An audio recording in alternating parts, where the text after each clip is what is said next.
औरतों की आदत होती थी पुराने ज़माने में मेहमान देखने के लिए छतों पे चढ़ जाती, कुछ अपने दरवाजे पे खड़ी हो जाती, कुछ देखती खिड़कियों में से कि गुजर रहा है कोई मेहमान, तो यहूदियों की ईसाइयों की बहुत सारी औरतें छतों पे चढ़ गईं तो मुसलमान नारे लगाने लगे इमाम मोहम्मद आ गए, इमाम मोहम्मद आ गए। कुछ पहले ही बड़े हसीन थे, पहले ही बड़े खूबसूरत थे, कुछ हुजूर की सुन्नत का नूर चढ़ा हुआ था, कुछ दाएं बाएं शागिर्द थे, फूलों की पत्तियां गिर रही थी। तो जब मोहम्मद मोहम्मद के नारे लगने लगे ना, तो उन औरतों ने इमाम मोहम्मद का जलवा देखा। तो देखा देखी काम क्या शुरू हुआ, एक ने देखा तो इतनी मह हुई कि उसने कलमा पढ़ना शुरू कर दिया। उससे कलमा सुन के तो दूसरी ने भी पढ़ा, तीसरी ने भी पढ़ा, चौथी ने भी पढ़ा। बीबियां बुलंद आवाज से मुसलमान होने लगी।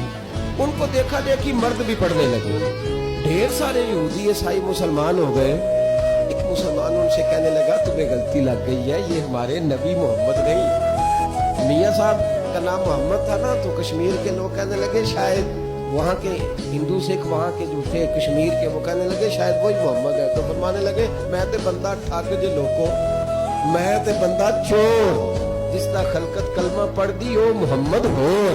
मैं ते बंदा ठग जे लोको, मैं ते बंदा चोर, जिसदा खलकत कलमा पढ़ दी ओ मोहम्मद होर। तो इमाम मोहम्मद रहमतुल्लाह अलैह को नारा लग रहा था। तो एक बंदा कहने लगा ये वो वाले मोहम्मद नहीं, ये हमारे नबी पाक सल्लल्लाहु अलैहि वसल्लम मोहम्मद सल्लल्लाहु अलैहि वसल्लम नहीं, ये वो नहीं, ये तो हमारे एक इमाम है, इमाम मोहम्मद, वो वाले नहीं।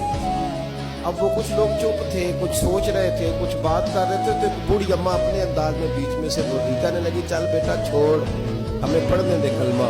अगर मुसलमानों के छोटे से मोहम्मद का ये हाल है तो बड़े मोहम्मद का क्या हाल है, पढ़ने दे हमें कलमा। ये हाल है उनके गुलामों का तो सरकार का आलम क्या हो।